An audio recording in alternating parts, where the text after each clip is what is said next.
21 hours.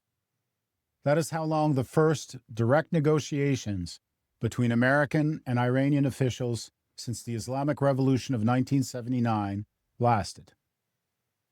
21 hours. And then they collapsed. And what happened next is why you need to be watching this right now, tonight, before the markets open tomorrow. President Trump did not go back to the status quo. He escalated. The United States Navy has been ordered to blockade the Strait of Hormuz, not to reopen it, to seal it. A complete blockade. His words, all or none. No ship passes until Iran relents. CENTCOM has confirmed the blockade begins enforcement tomorrow morning, April 13th, at 10 a.m. Eastern Standard Time. This is not a threat. This is an operational order with a start time. The most important maritime choke point on Earth, 20% of the world's oil, is now closed not by one side, but by both. Iran minded. America is now blockading it. This is not a negotiating tactic. This is a fundamental change in the architecture of this crisis. And the historical comparison that fits, the only one that truly fits, is Cuba, 1962. Let me explain why and what it means for you. Vice President Vance, Steve Witkoff, and Jared Kushner sat across from Iran's Parliament Speaker, Ghalibaf, and Foreign Minister, Arghachi, for 21 consecutive hours. Pakistan's Prime Minister Sharif mediated. The talks broke on irreconcilable demands. And there were more of them than you have probably heard. First, nuclear enrichment. The U.S. demanded what Vance called an affirmative commitment that Iran not seek a nuclear weapon and will not seek the tools that would enable them to quickly achieve one. Iran refused, flatly. Their nuclear chief had already said publicly that any restriction on enrichment was, his words, quote, merely wishes that will be buried, end quote. Second, Lebanon. Iran demanded a cessation of Israeli strikes against Hezbollah as part of any deal. The United States could not deliver that.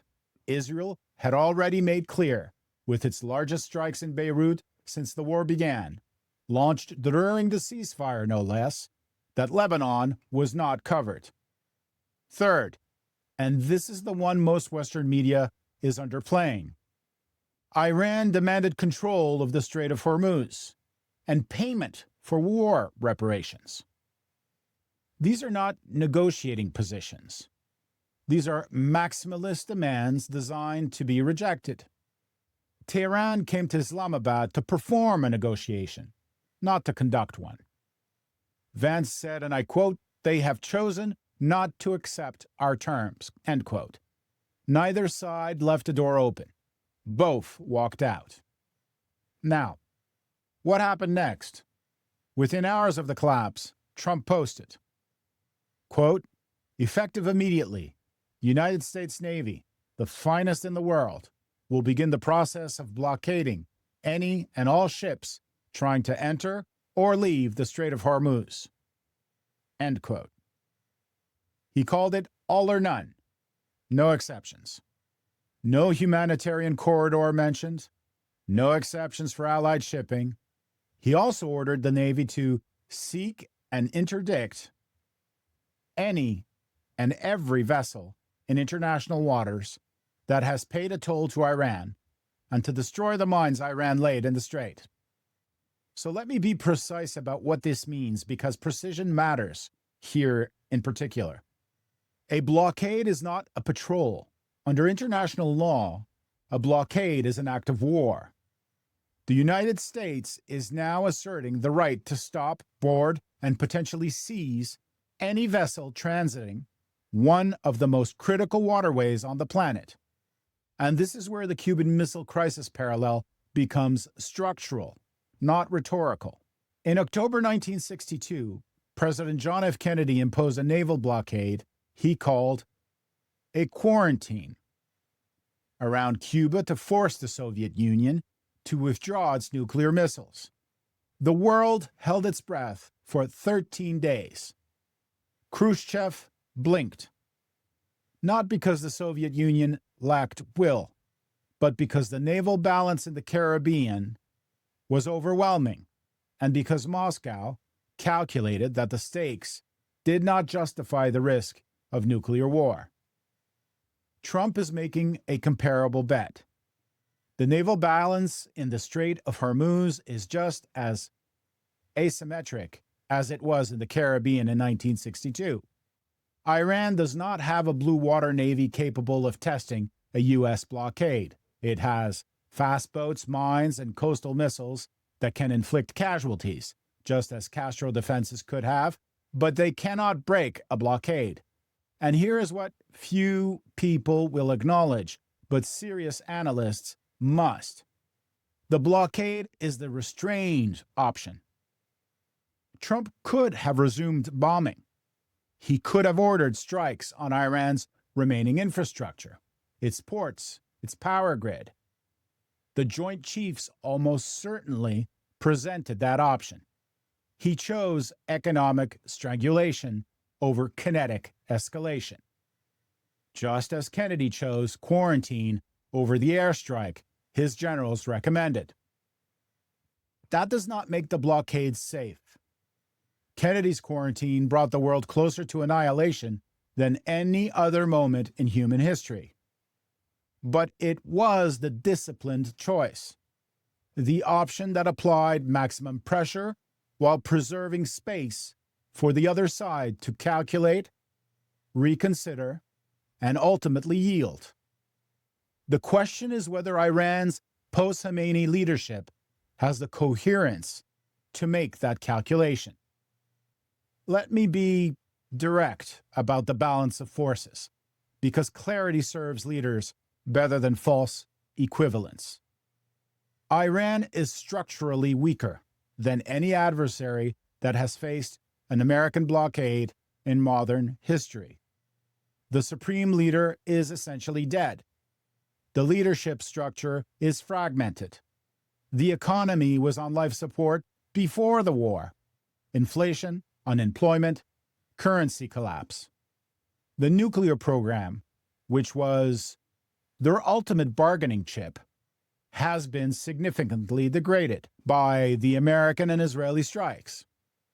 The enriched uranium stockpile, hundreds of kilograms of near weapons-grade material, is buried under rubble at bombed sites.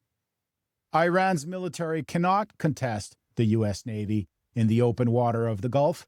Their asymmetric capabilities, mines, fast attack boats, anti-ship missiles, are real but limited. They can make the blockade costly. They cannot break it. And the coalition dynamics work against Tehran. China helped broker the ceasefire, yes, but China has not committed to opposing the blockade. Japan and Australia have already said they will not send ships. No major power has publicly stood beside Iran against this move. Compare that to Cuba, where the Soviet Union was the direct patron, with nuclear submarines and strategic missiles in the theater. Iran has no equivalent patron willing to risk confrontation with the U.S. Navy. The probable outcome, and I emphasize probable, not certain, is that Iran eventually yields, not because it wants to, but because the mathematics of the situation compel it. A landlocked, economically strangled, leadership fractured state cannot outlast an open-ended naval blockade by the world's dominant maritime power. But, and this is the critical caveat, the question is not whether Iran loses this standoff. It is how much damage Iran inflicts on the way down, and who else gets caught in the blast radius. Now, let me show you what this looks like from every other capital that matters. China is in the most uncomfortable position. Why? Simple. 80% of Gulf oil goes to Asia. A U.S. blockade of the strait is, from Beijing's perspective, an American hand on China's energy windpipe. If China interprets this as unilateral seizure of the global energy artery, the response will go far beyond the Middle East. It will accelerate de-dollarization, alternative supply chains, strategic decoupling, every trend Beijing has been building towards for the better part of a decade. Wang Yi made 26 calls to broker the ceasefire. Those calls just failed. Watch what Beijing does next. Russia benefits enormously from this situation. Every day the strait stays closed, Russian oil and gas becomes more valuable and more necessary. European dependence on non-Gulf energy, including Russian pipelines, Europe spent 4 years trying to quit, increases.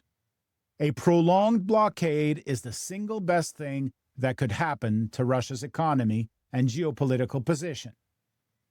Europe is in crisis. The EU fossil fuel import bill was already up 14 billion euros. Gas prices up 70%. A blockade eliminates even the trickle of supply that was getting through. Europe faces energy rationing, industrial slowdowns, and a political crisis that will test the cohesion of the Union.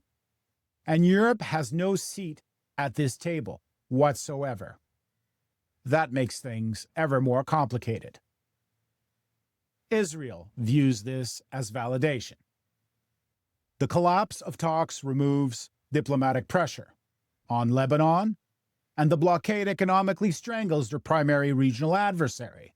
But Netanyahu must calculate how long global tolerance for high energy prices lasts before it turns against the war itself and fundamentally against the United States and Israel. 3 trajectories. Prepare for all of them. 1. Rapid re-engagement. The blockade works as pressure. Iran returns to the table within days, makes concessions. This is the White House bet. It's possible, precisely because Iran is so weak, but it's not the most likely outcome in the short term. Iran's domestic politics, especially in post-Khamenei power vacuum, reward defiance. 2. Protracted standoff.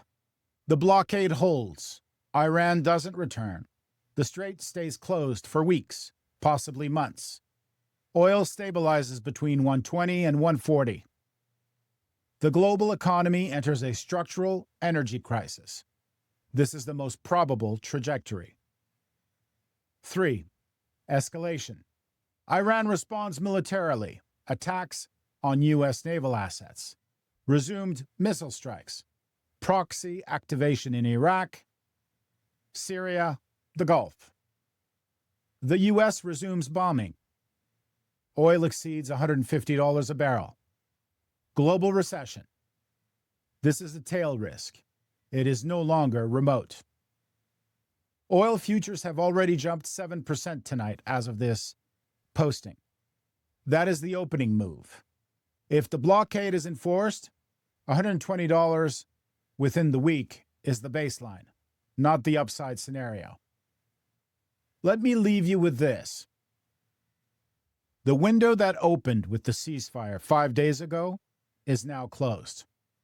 What replaces it is not another window. It is a blockade, in the literal and strategic sense. The probable arc of this crisis follows the Cuban precedent. The weaker party, unable to sustain this standoff, eventually yields.